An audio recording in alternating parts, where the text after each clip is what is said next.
engineer. Walker Dawson, I'm the stormwater manager. Keith Capizzi, vice mayor. Taja McCoy, Development Services Director. Patricia Draycott, CFO. Martha Horak, Finance. Okay.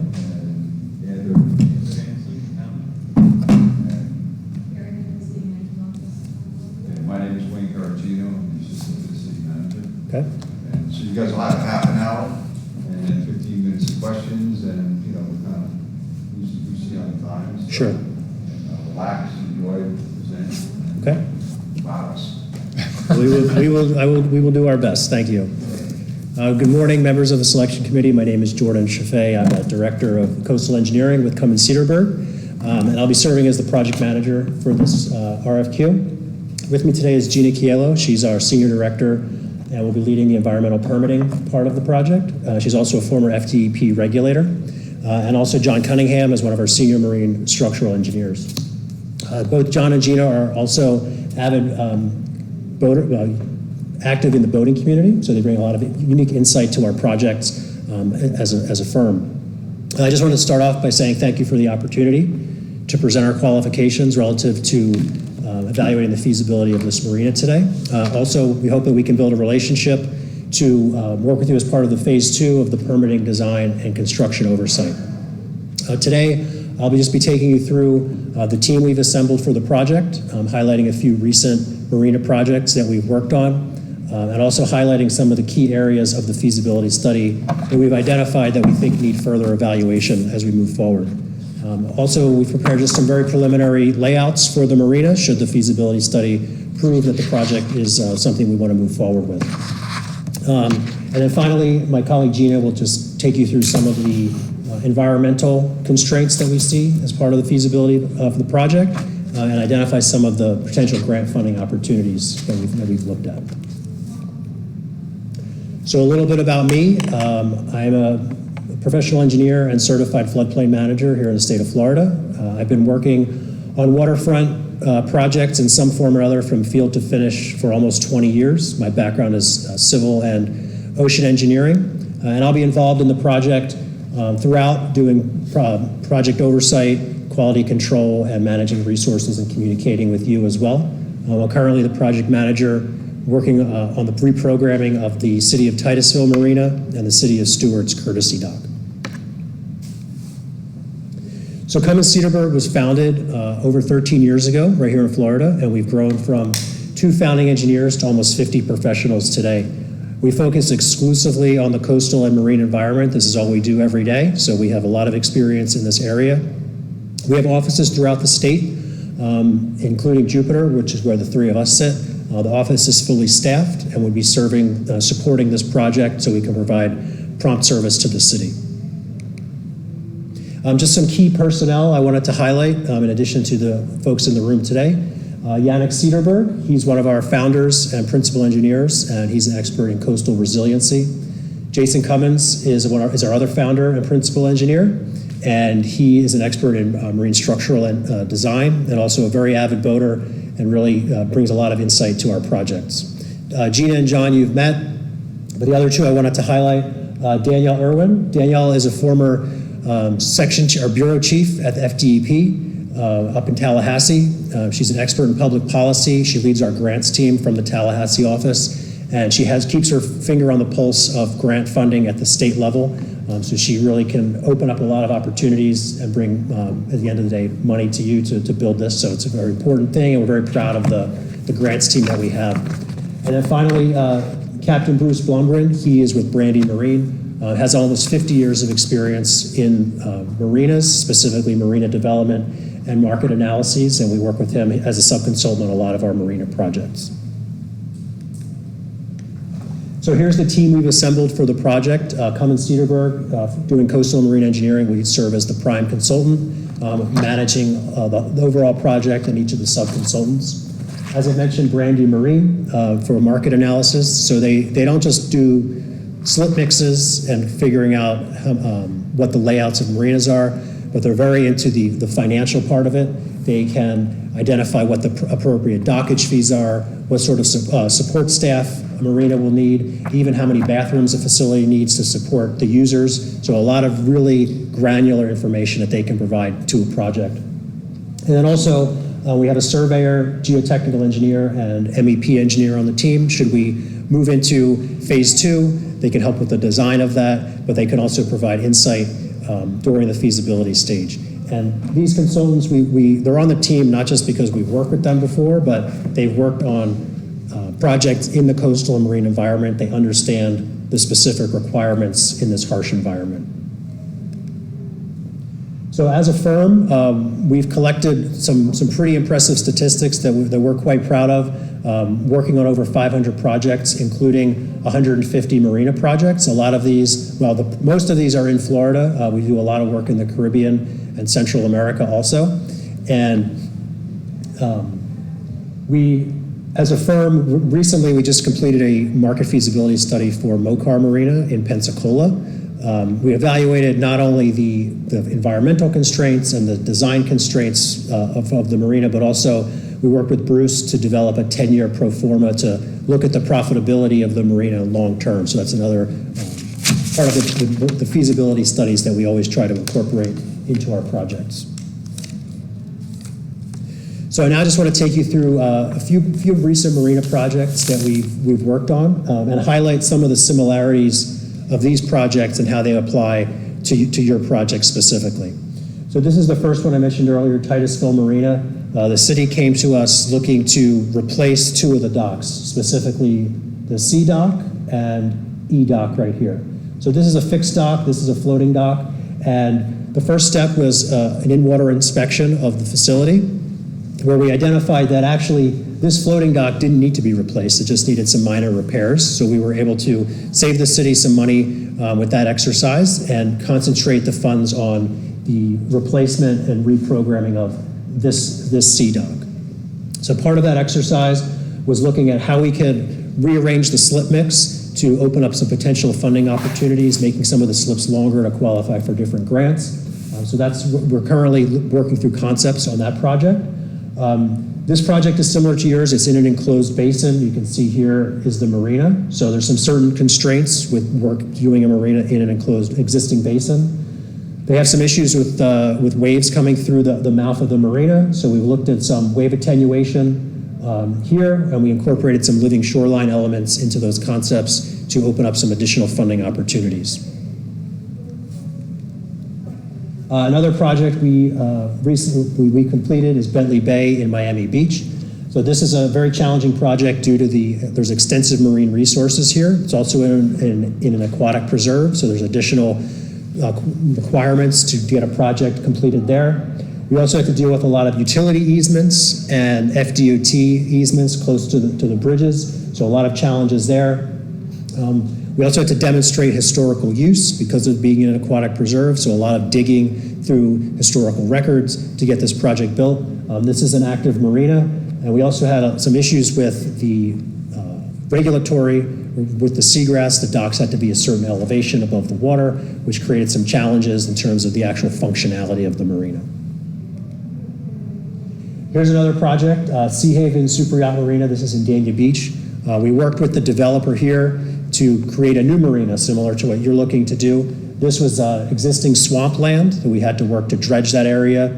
We worked with Bruce and his team to look at upland parking and retail opportunities here. So again, some challenges I know you have with the parking that we had to work through.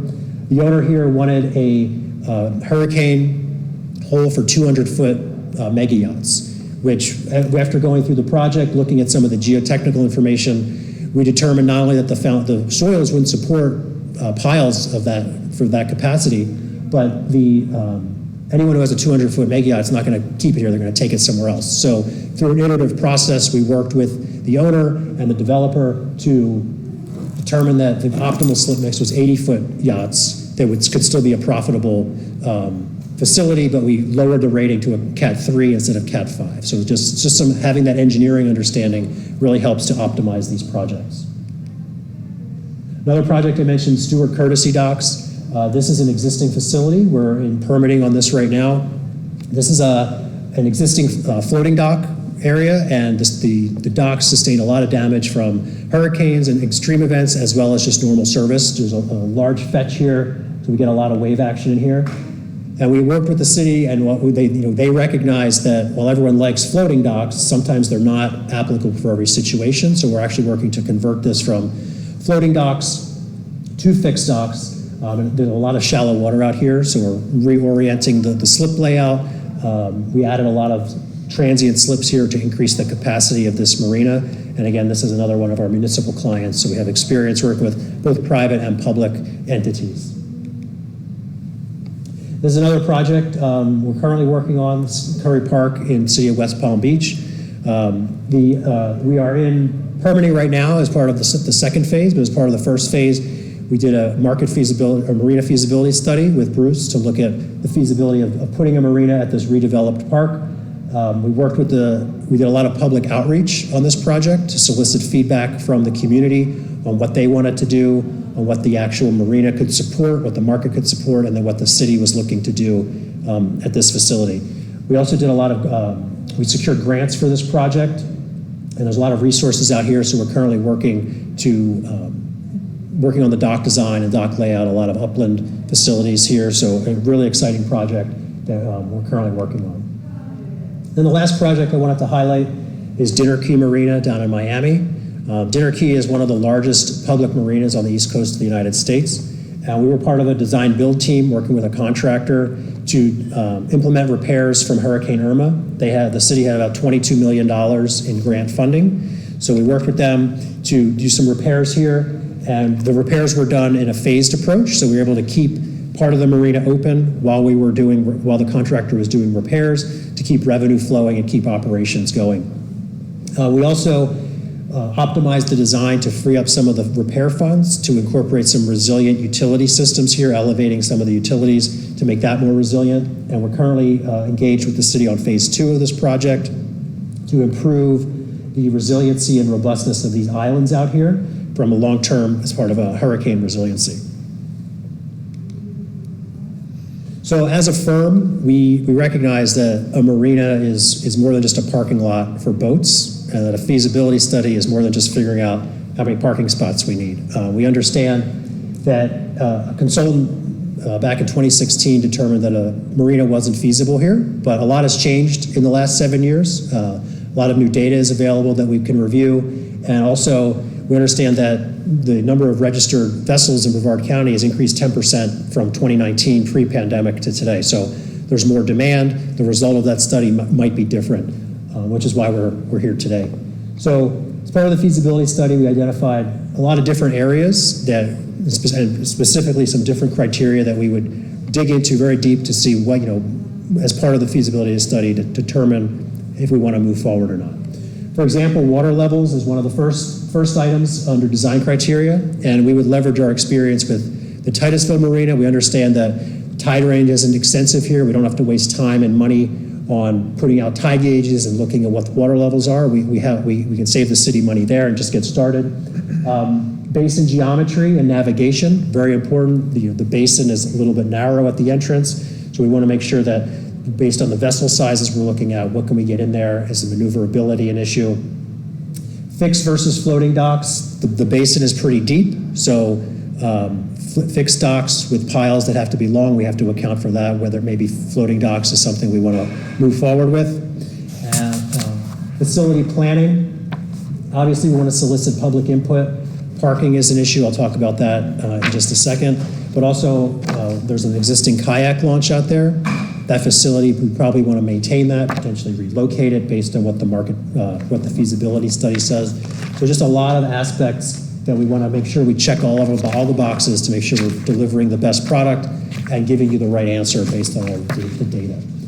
Obviously, the market analysis, we work with our sub-consultant looking at the optimal slip mix, what's the demand, what rates do we want to charge for that marina.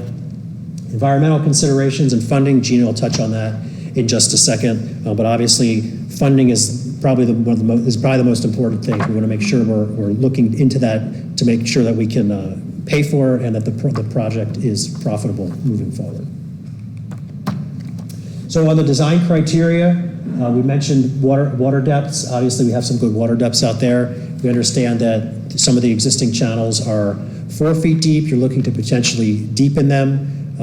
The project is in an aquatic preserve, which Gina will discuss, so some of the dredging might be challenging, so that's something we want to make sure we're out ahead of and understand all of the implications. So if we do get to permitting, we understand and we properly account for all of that.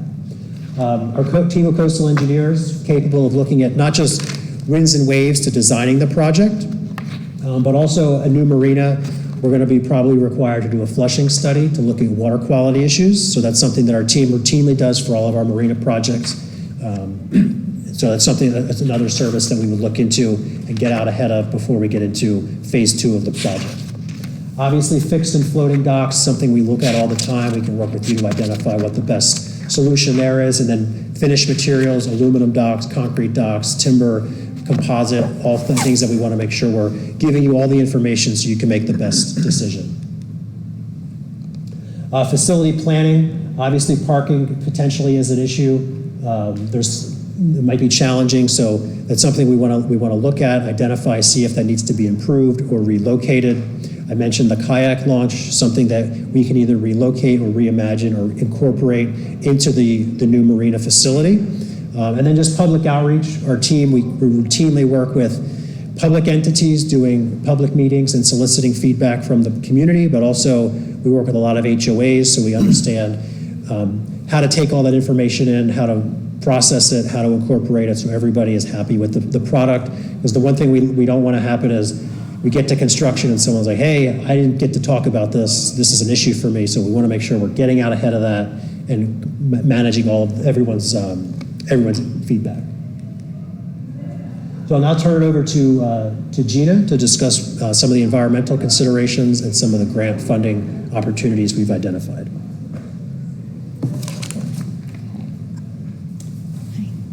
So environmental permitting in Florida can be very challenging and complicated.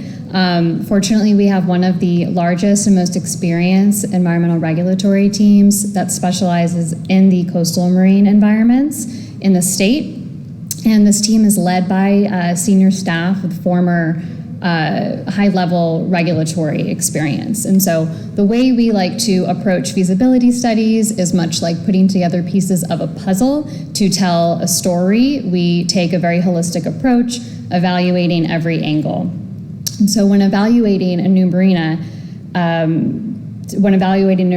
whether or not a new marina is feasible, a few key environmental considerations that we look at are the submerged lands ownership, the presence of protected natural resources, the state-approved county manatee protection plan, and will the project affect outstanding Florida waters? And so we also pull permitting history as far back that's publicly available for the site. We also pull permitting history for nearby sites, as well as marinas to see what was previously authorized. And so we did dive in a little bit and do a cursory review. And so what we do know about the site is that the submerged lands along the southern shoreline over here are within the Banana River Aquatic Preserve. That would make the marina subject to higher standards relative to water quality, resource impacts, dredging, etc. And so Jordan will speak a little bit more to the concepts later, but we have cited the concepts outside of the aquatic preserve, which will help make the project a little bit easier to permit. Based on the review of publicly available GIS data, it does not appear that seagrasses, which are a protected benthic resource, are present in the area. Additionally, the deeper water depths, especially up here in the Marina Basin, would preclude seagrasses from growing due to low light penetration, as well as mucky sediments. However, we would recommend that an in-season seagrass survey, which is June 1st through September 30th, be conducted at the feasibility level to confirm the presence and absence, which will also be required when you get to the regulatory permitting phase.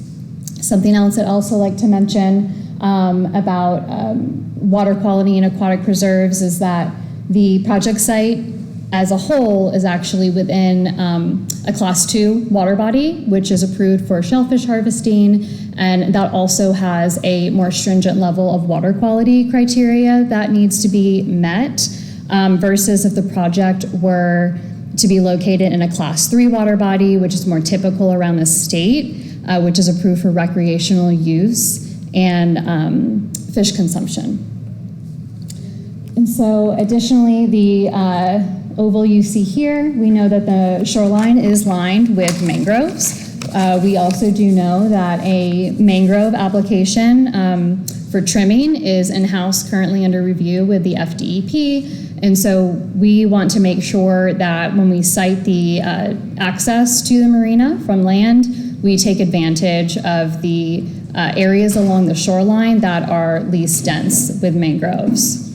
Brevard County also has a manatee protection plan that lists several criteria as it relates to construction of new marinas. And so a few include must avoid impacts to submerged aquatic vegetation, must have sufficient water depth, not only in the marina basin, but any access channels, and must establish a surface water protection buffer zone. And so the most challenging thing, the most challenging criteria that I see here would be the limitation of dredging, should that be required to accommodate the desired vessel size.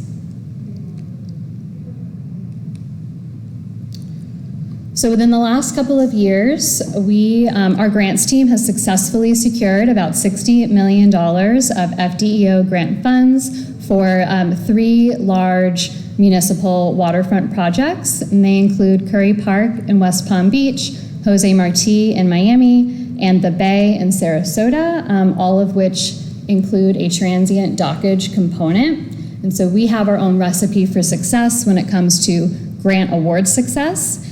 We have built and maintain a database that manages the grant application window, allowing us to utilize what we've dubbed grant stacking to maximize funds for our clients. We also did a cursory review of potential grants that the city could potentially apply for to help pay for the planning of the new marina, as well as the design, permitting, and construction. One of them is the Florida Inland Navigation District Waterways Assistance Program, or FIND. We do keep a pulse on FIND and regularly attend their meetings and events, and have successfully assisted our clients to apply for and receive grant funding for a few projects, including Curry Park that I mentioned before, as well as Vizcaya and Miami. And then the other two is the Florida Fish and Wildlife Conservation Commission Boating Improvement Program and the U.S. Fish and Wildlife Service Boating Infrastructure Grant Program.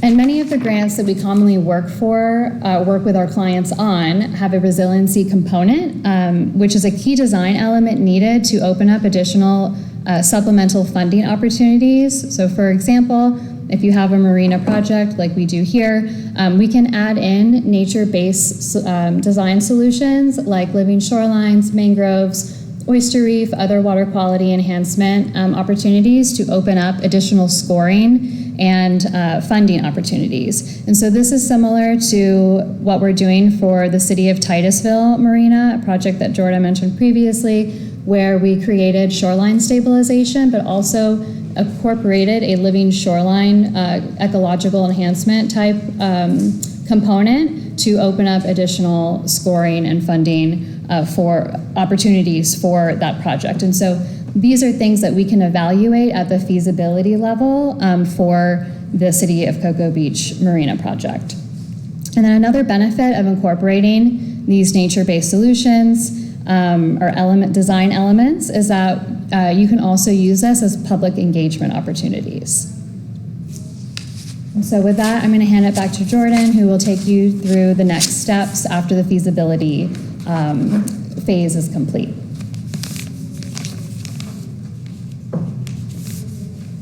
Thank you, Gina. So just real briefly, I just wanted to take you through how we see the project moving in phase 2. I know phase 2 was identified briefly in the RFQ documents. So for our projects, we typically would move into field investigations.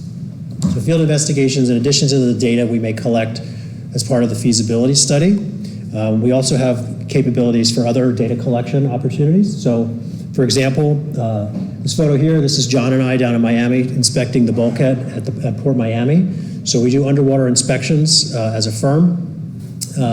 So, for example, there's an existing dock out there, so we can take a look at it, see if it needs repairs, see if it needs to be expanded, see if it can be incorporated into the rest of the marina should we move forward with that project. As Gina mentioned, there's also a lot of mangroves at the site. So our teams of marine biologists are capable of going out, mapping those resources, making sure we're avoiding them, and making sure that we're putting our new upland access points in areas that are either no mangroves or less dense areas, so we can reduce any sort of mitigation or trimming obligations.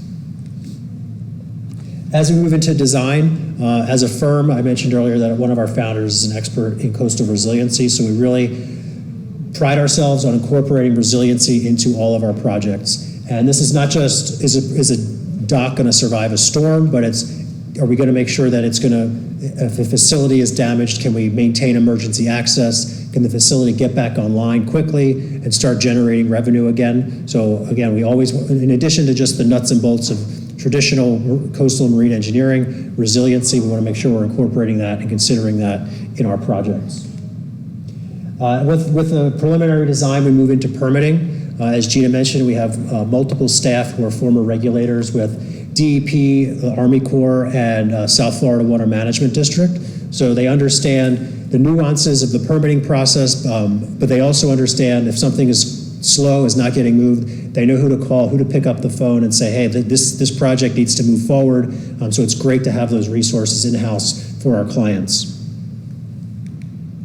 And then finally, construction support. If we eventually get to construction on the project, as a firm, we also participate with construction administration, whether that's bidding support, putting together bid packages, reviewing bids from contractors, to make sure that we are recommending to you the selection of the lowest qualified bidder.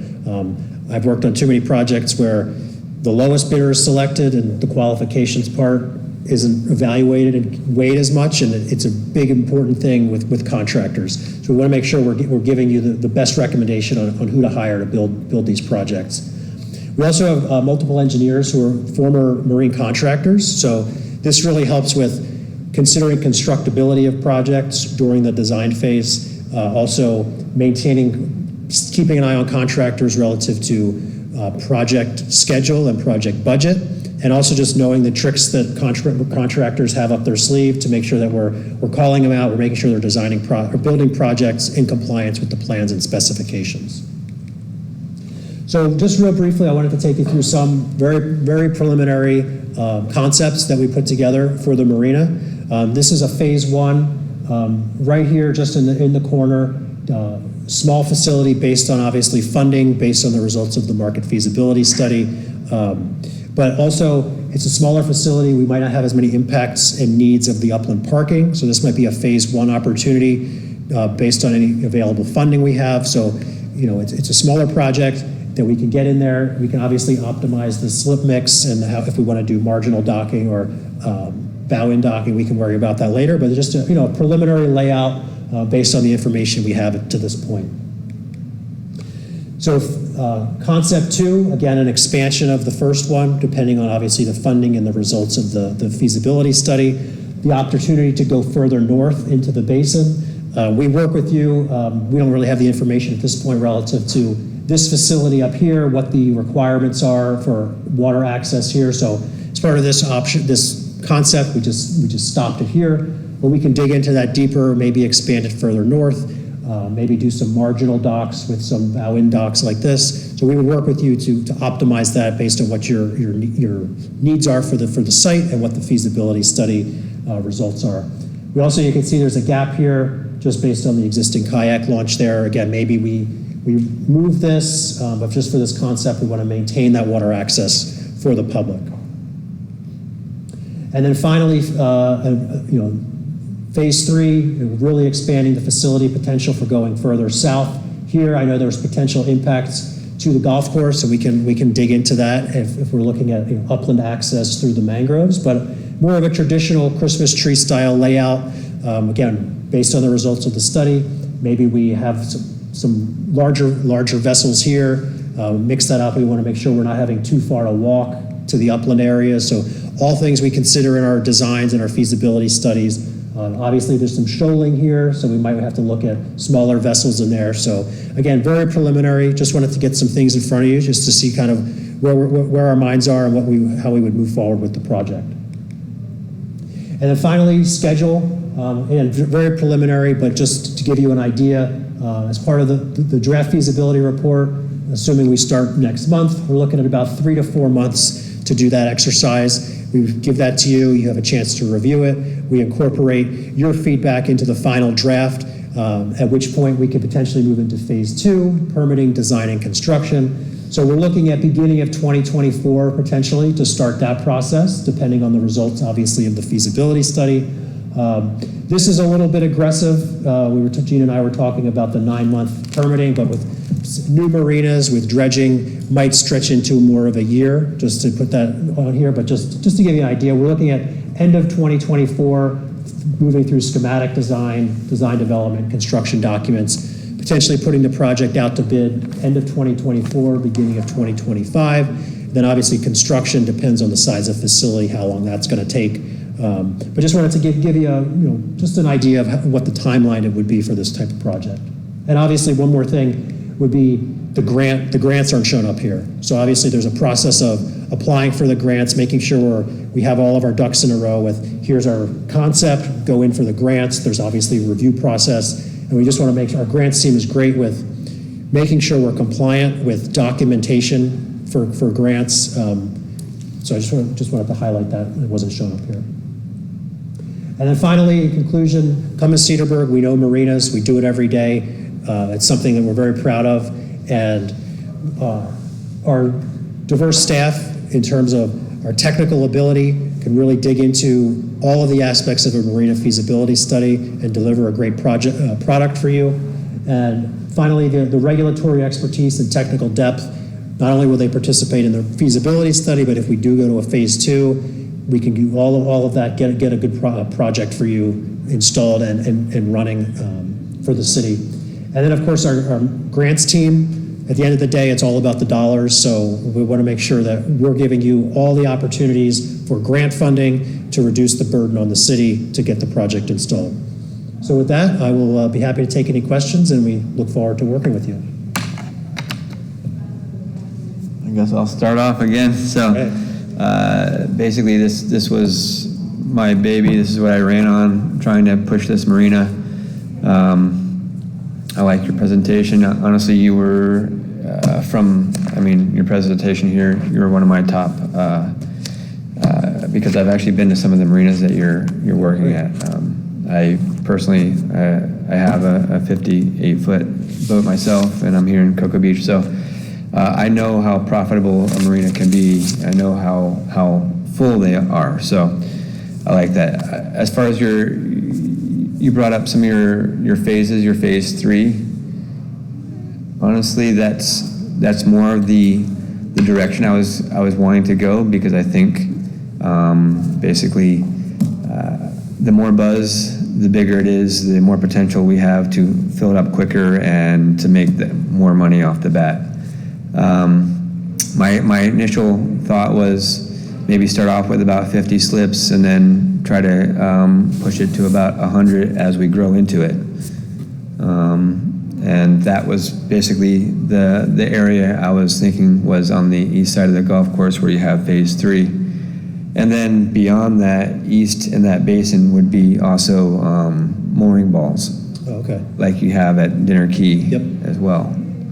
So just a potential. I wanted to pump out. I wanted fuel. I think those are great aspects. The main concern, I think, for a lot of people obviously is making sure that we could get funding for it, but also environmental impacts, as far as I did want to offer the pump out for sure and free. But we don't want to mess with also our capping project, which I'm sure you guys understand whether or not that would, if it's even feasible to proceed if we're doing the capping project. So I think she would know more about that. I guess you guys have some questions too.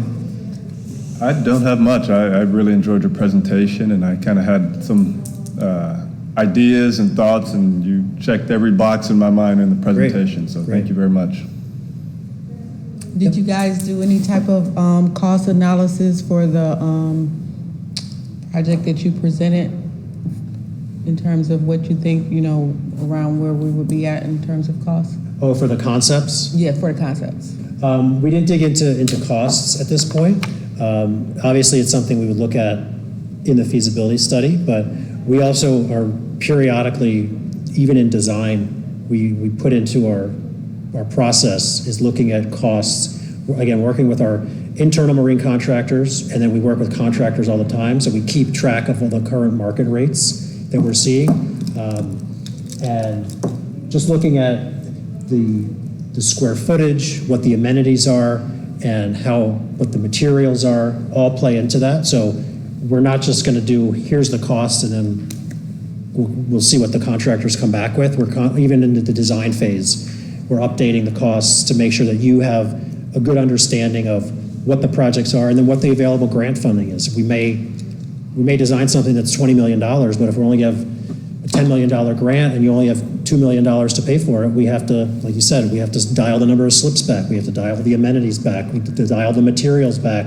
The engineers are constantly, I'm on them all the time. Like every line you put on that page has a cost associated with it. So you want to make sure that you're not just, we're going to put this here, and it all has a cost. So we want to make sure that we're giving you the best product for the price that's reasonable and what you can pay for. So. And just to add, if you don't mind too, so by the time we do the feasibility, depending on, your schedule, funding, things like that, it could be some time, permitting could be some time before you actually get to construction, right? So just some things that we would also consider is inflation. Our pre and post COVID construction prices are, they increased so much, so that is something that you would want to consider as well. We can give you, a cost during the feasibility, and then as we go to design, update it, and then probably continue to kind of update it with,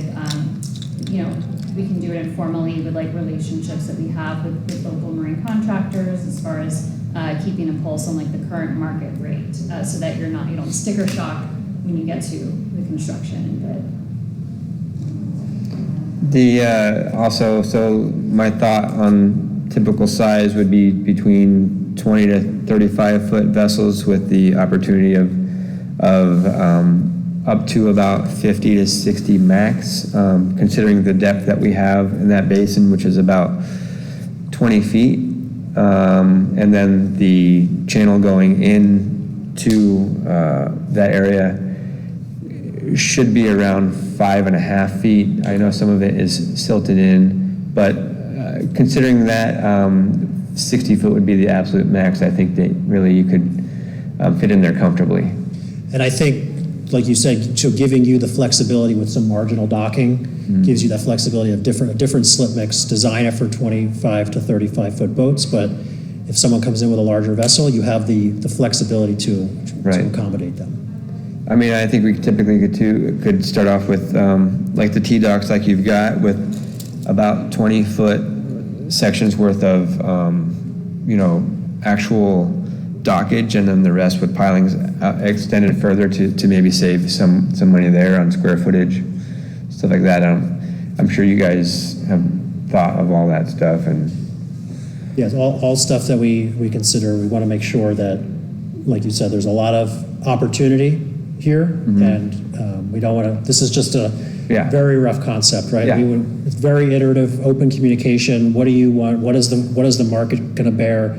what is feasible for, and from a design standpoint, I mean, it's all layers, it all gets considered, so. So do you guys talk with other marinas in the area, get their pricing, get their, how Yeah. full they are? And So Brandy Marine, they are sub, they're on the phone, they have all that experience, and they look at not just what this marina will bear, but what's the market rate, what's the demand in the area, to really optimize based on all this new data. Because like I said, there's a lot of people moving to Florida, and there's a lot of people buying boats, and the previous concept was, I believe it wasn't feasible because it was only about 7 docks and it was a free marina. So we wouldn't have been able to really support it. It would just become a draw. And another thing is, just the management. I don't know if the city's going to directly manage it, you're going to bring in a third party to manage it, but making sure you're hiring the right marina manager. I mean, it's a complex operation, and you want to make sure that you're getting, you're doing maintenance, you're making sure that the thing is up. There's a lot of competition from other marinas. You want to make sure that you have the best amenities and people are going to make it a destination to come here, so. And just off question, do you by chance know, since you're doing the Titusville Marina, do you know how many slips that they currently have? I think it was on here. Yeah, I think around 150 or so, maybe 200. Yeah. Okay. Let's see. 188. Yep. Okay. Yeah. So I figured right around close to 200. So I'm not looking to go that big, obviously, guys. Just so you know. Yeah, they have some big boats in there. Yeah. Yet. Hey. Aim for the stars, right? I'm not sure we could go that big because of the restrictions in the Brevard Manatee Protection Plan. Because there's, so many slips per linear footage of shoreline. I know we've got a lot around the golf course, but still, I'm not sure we have enough linear footage of shoreline to do 190 slips. Right, yeah, the Manatee Protection Plan is gonna be a really big, factor into, as far as like the limitations of the new marina, and every Manatee Protection Plan varies by county, how they regulate the number of slips. Some do it by shoreline, some do it by zones. So that would be something we could look at. Usually there are, I don't wanna say loopholes, but there's like variances, that could be allowed if you have the proper justification, to get you potentially, more slips. Yeah. Do you see the capping project being a hindrance to any of this marina project? So are you capping inside the basin? You're bringing it up to grade to hope? We're capping, I guess, about 2 to 3 feet to try to hold the muck in. Right, and like recruit seagrasses? No, just to hold the muck in. No, it's a 2 to 3 foot thick cap. So in the open basin portion of it, it's not gonna be a navigational issue. Got it. Yeah, it's So- 20 feet deep in there. So no, I would just say, you just want to coordinate any construction accordingly. Okay. But from like a regulatory perspective. Yeah, that's no, right. Yeah, no issue. Okay. Yeah. Thank you. I think that was a main concern, I think, for a lot of people. I think there's still, there's a couple of big concerns with it. One is on the geotechnical side of things, is the installation, as it currently stands, the cap, well, maybe not. The cap at this point would go to construction before the marina would go to construction. Right. So once you build the cap and you're installing pilings, what kind of compromise are you going to see? And you may have some experience with that on the marine structure side of things, but that's a big unknown. How is it going to compromise the cap? If it does compromise the cap, how much, so on and so forth. Plus, there's the perception component of it. This is the largest CIP project in the Save Our Indian River Lagoon project plan. That's a big deal, and there is that potential perception that we've taken the lead on the largest CIP restoration project in the Brevard County Indian River Lagoon, but yeah, we want to build a big marina, and it's, there's just the perception component of it that, they don't care about the lagoon, they want to build a marina now right over the cap. So there's, we have to walk that line always with the public perception. But actually on that note, I thought the nature-based solutions component is key component for one, public perception, but also regulatory buy-in. I think that's a big, like you said, I mean, sometimes the optics of we're going to do this, but hey, we recognize that we're going to do this and make sure the public is okay with it, the regulatory agencies are okay with it. Right. I really want to try to push it as a green type marina though, where, like I said, where we offer a free pump out, where now we're fueling in a safe location rather than jerry cans all over in every canal spilling, from the cans, which, I mean, as you know, everybody that fuels their boat on these canals, they're making a mess. But so that, along with, what we can do for saving, the marine life or vegetation as well. So I think we can really do good at the same time as, offer a great amenity for our city. Yeah, one thing we always try to do, like we were talking about incorporating these nature-based solutions, is just creating that like nature trail, either with signage or whatever it may be. The community sees that as an amenity, and it really helps to drive it home. Like, hey, we're not just building a marina, like we're building this nature trail, and there's mangroves, and like you can go look at this species, and here's these plants, and the community really likes that, and it really helps to, I guess, soften it, like you were talking about, and get buy-in from multiple people. And that's why public outreach is so important, is education, right? There's a lot of misconceptions, and so the nature-based solutions will certainly help. And also, a marina can be done very, environmentally friendly, especially since, we can make that assumption that you probably don't have, seagrasses here, which is huge, but there's a lot of environmentally friendly components like wrapping piles, using certain decking, making it a certain size. Mooring fields are a little bit more controversial. Boaters are going to do kind of what they're going to do. It's hard to enforce boaters that are just ditching their vessels or mooring in the, by a channel unregulated, and that's, could be argued that is more. Well, they would be incorporated with the marina and paid. Exactly. So just saying, like, there's a little bit of a controversy when people see mooring fields. So it's like, okay, you're going to attract all these boaters here, but boaters are probably doing it anyways. And if you can regulate them, then that ultimately is better, for the environment. So that's how we would approach that angle. There's, down in Palm Beach, close to our office, there, and in Miami, and in the Keys right now, they're trying to get some new mooring fields. Also, Gulfport is looking at expanding their mooring fields. Merritt Island and Cocoa are also joining for mooring fields because of the fact that they're going to anchor whether they have a ball or not. If you can keep them on a mooring, they're less likely to crash in the side and spill and all that. So environmentally, mooring fields can be way beneficial. Yeah, absolutely. And again, no seagrasses here. You have the upland space where you could provide the amenities that are needed to have a successful mooring field. So it's probably a good opportunity. Excuse me. One question regarding the environmental stuff. Have you guys done any do you do any water quality testing before construction possibly? And I'm just thinking with all we have going on in this area, it might be helpful to do like a pre and post construction water quality monitoring or some kind of testing out there just to see if there's some way to quantify the impact, or if, I don't know if there's any research that has looked at that already or not. And Sure you want to do that? I'm not sure I want to do that. Yeah, so there's a couple One more things. quick thing, Okay, just sorry. on behalf of our IT group, there's a microphone up at the podium. Would you mind going up there? I'm so Just- sorry. We can hear you all just fine, but I'm sure they'd I do not have a appreciate it if it very picked up. projectable voice. So as far as water quality goes, part of the regulatory process will be to do a flushing analysis, and so that will be very telling as to how we will impact or not impact the area.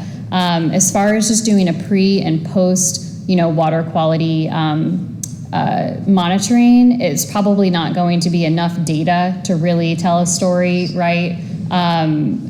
But we could, potentially create a monitoring plan that you do, long term, if that's something that you wanted to explore. Certainly an option. The state does routine water quality and posts, there's a lot of available data, a lot of entities that are governmental entities that do consistent water quality monitoring. So we could also just pull from those too.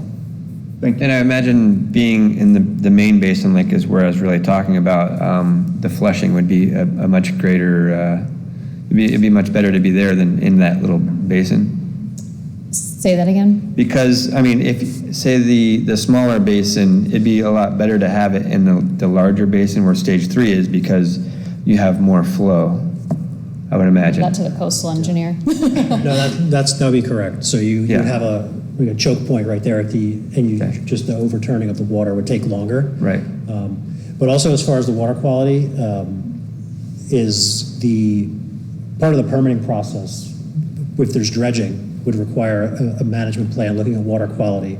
So making sure that your contractor would be required to routine during construction, test for water quality, making sure they're staying below thresholds. That's all built into the permits.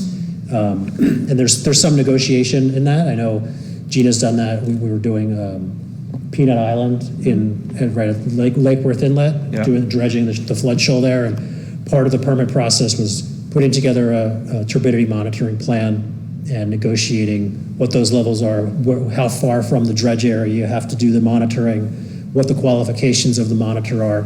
So there's a lot of established procedures for that the state would probably require as part of a permit for this. So because this is class 2, is this OFS? So Marina, where the proposed marina? I don't know if I can get to it quickly, but part of the site is in the aquatic preserve. So it cuts off here, and extends westward. So to the west is the OFS stuff. Exactly. So this is an OFW, an outstanding Florida water, and AP. However, all of this surface water, so this is not, to the east of it is not an OFW, but it does fall within the class 2 water body, which has its own, criteria and regulation. And that's just because it's approved for shellfish harvesting. So it's just more stringent than if it were approved for other uses like recreational or fish consumption. So, but it's still doable. Your name's Jordan, right? Jordan, yep. Yeah. Have you been to Walker's Key? Seen their new marina? Yes, I was actually there beginning of last year doing a site visit for the marina. Yeah. I mean, I don't know if that's a lot more expensive than most. I noticed that they have basically one piling for every 40 feet. And then they have their, on the, I guess it's on the east side where it butts up to the island itself. They have that long walkway and then the finger docks coming off up to 40 foot long without even a piling sticking out. Is that something that is doable or less, I guess, impacting to do something like that? It's certainly less impacting. They have a lot of rock there, so Yeah. the foundation can support that. It's probably steel pipe piles that can support the higher loads.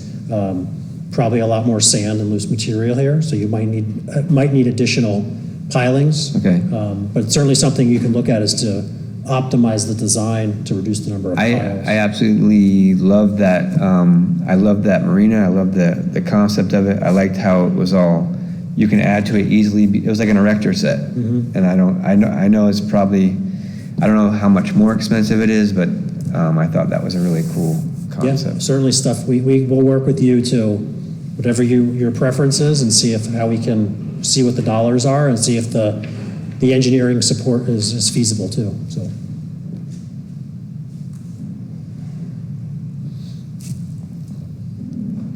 think that's it. I think so. Everyone else? Yeah, good. Questions? Comments?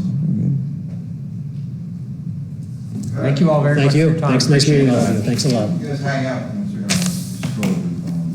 You guys can. it. He's basically kicking you out. Yeah. Yeah, I Appreciate hear you guys. Thank you so much. So next Thursday, we have the final 3. The way that's gonna work, just